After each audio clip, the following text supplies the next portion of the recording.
वो गला काटने का इशारा करते हैं, प्रदर्शन करते भारतीयों को धमकी देने से भी नहीं चूकते हैं। ये वो लोग हैं जो बता रहे हैं, जो पाकिस्तान की असलियत खुद सामने रख रहे हैं। और यही वजह है कि योजना पटेल जो वहां यूएन में मौजूद थी, उन्होंने खुलकर ऐसे जमकर क्लास लगाई है पाकिस्तान की कि पाकिस्तान के भी होश फाख्ता हो गए। क्या कहा है उन्होंने, सुनिए जरा। Heard Pakistan's Defense Minister Khwaja Asif admitting and confessing Pakistan's history of supporting, training and funding terrorist organizations in a recent television interview. This open confession surprises no one and exposes Pakistan as a rogue state fueling global terrorism and destabilizing the region. The world can no longer turn a blind eye. Pakistani रक्षा मंत्री का हमने जिक्र किया, पहला सबूत हम आपको बता रहे हैं, लेकिन जरा आप थोड़ा विस्तार से आपको बता देते हैं। पाकिस्तानी रक्षा मंत्री ने विदेशी मीडिया से बातचीत की और इस बातचीत के दौरान बड़ा कबूलनामा उनकी तरफ से खुद सामने आ गया। क्या कहा उस बातचीत में, जान लीजिए। पाकिस्तान का आतंकवाद को सपोर्ट का लंबा इतिहास है, खुद ये मान रहे हैं रक्षा मंत्री। पाकिस्तान का टेरर फंडिंग का लंबा इतिहास है और कह रहे हैं कि हम लोग 30 साल से ये काम कर रहे हैं। 30 साल लश्कर के लिंक पाकिस्तान से पहले से थे।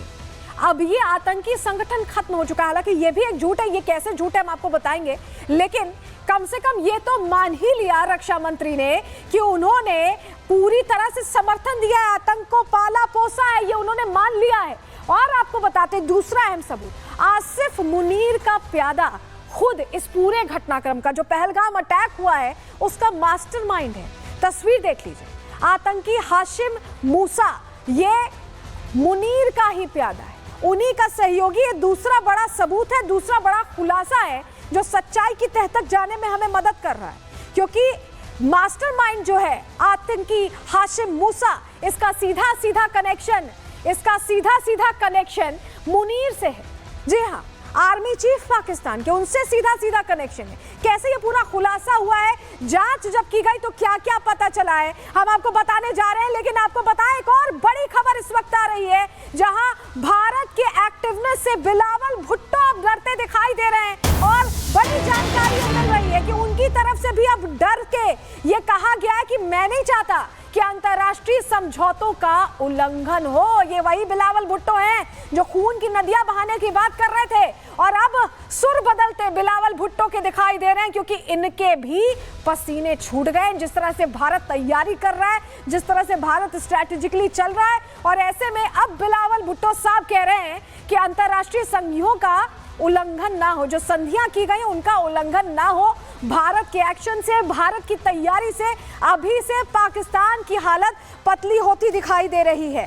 लेकिन जब हम आपसे कह रहे हैं कि इन सारी चीजों में संलिप्तता पाकिस्तान की है, मुनीर का प्यादा ही मास्टरमाइंड था, तो खुलासा क्या हुआ है जान लीजिए। पहलगाम हमले में शामिल आतंकियों की पहचान का दावा किया गया है और हमले के पीछे बताया जा रहा है कि हाशिम मूसा का हाथ है, उसी का सुराग मिला है। हाशिम मूसा का पाकिस्तानी सेना से सीधा लिंक है, सीधा कनेक्शन है और पाकिस्तानी सेना में पैरा कमांडो भी रह चुका है हाशिम मूसा। स्पेशल सर्विस ग्रुप में पैरा कमांडो रहा है हाशिम मूसा, यानी आप सोचिए कि पाकिस्तानी आर्मी में ये एक्टिव रह चुका है। पाकिस्तानी सेना में आसिफ फौजी के नाम से ये जाना जाता था, काम करता था और पाकिस्तानी सेना से ही आधुनिक हथियार चलाने की इसे ट्रेनिंग मिली है, वहीं से ट्रेंड है। एसएसजी से विशेष प्रशिक्षण लेकर लश्कर तैयबा में ये सक्रिय हो गया, उसका सदस्य बन गया। ये झूठ रक्षा मंत्री का एक्सपोज हो गया। लश्कर तैयबा अब भी एक्टिव है पाकिस्तान में।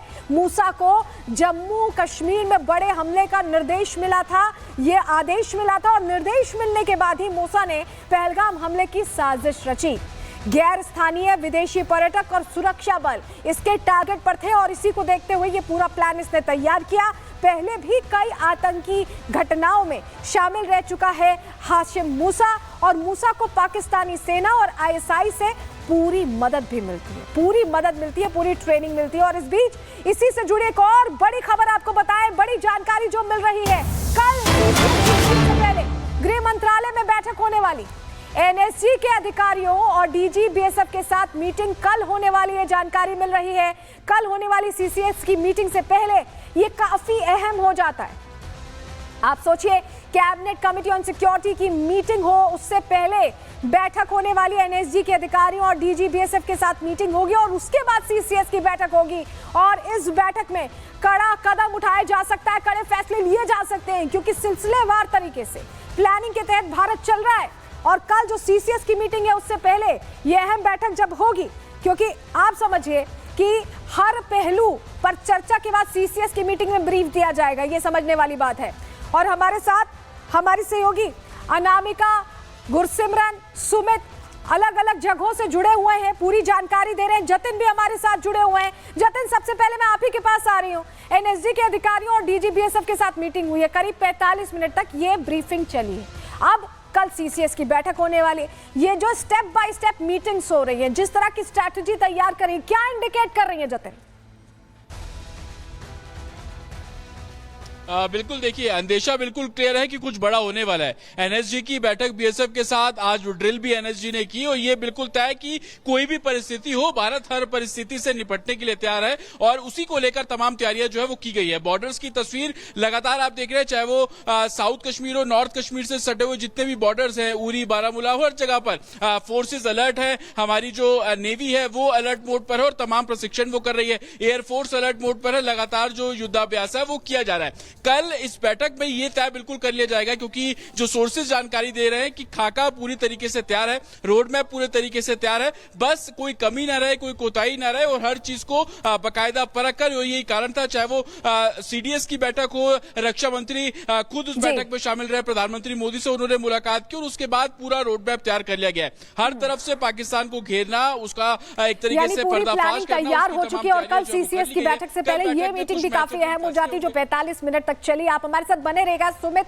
अनामिका और गुरसिमरन भी हमारे साथ जुड़े हुए हैं। वापस हम लौटेंगे, लेकिन जरा एक और तस्वीर आपको दिखाने जा रहे हैं, जो गवाही दे रही कि जब वो घटना हुई, जब वो क्रूरता हुई, जब आतंकियों ने धड़ाधड़ फायरिंग की है, तब हालात कैसे थे। तस्वीर देखिए, ये एक और जिप लाइन करते शख्स का वीडियो है और इस वीडियो में ये जो आपको शख्स दिखाई दे रहा है, जो जिप लाइन ऑपरेटर है, इसको भी सवालों के घेरे में लिया गया, क्योंकि सवाल ये भी उठ रहा है कि इसने कुछ बातें कही और उसके बाद घटना हो गई। उसे अंदाजा हो गया था शायद कि इस तरह की घटना हो रही है।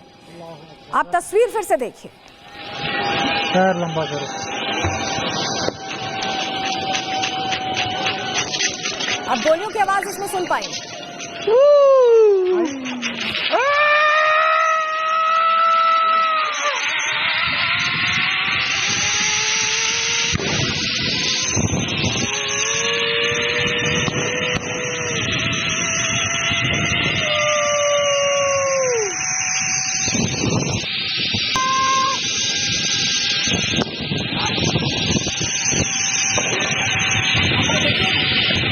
आपको भागते हुए लोग नजर आएंगे, गोलियों की आवाज सुनाई देगी। आप आवाज सुनिए एक बार।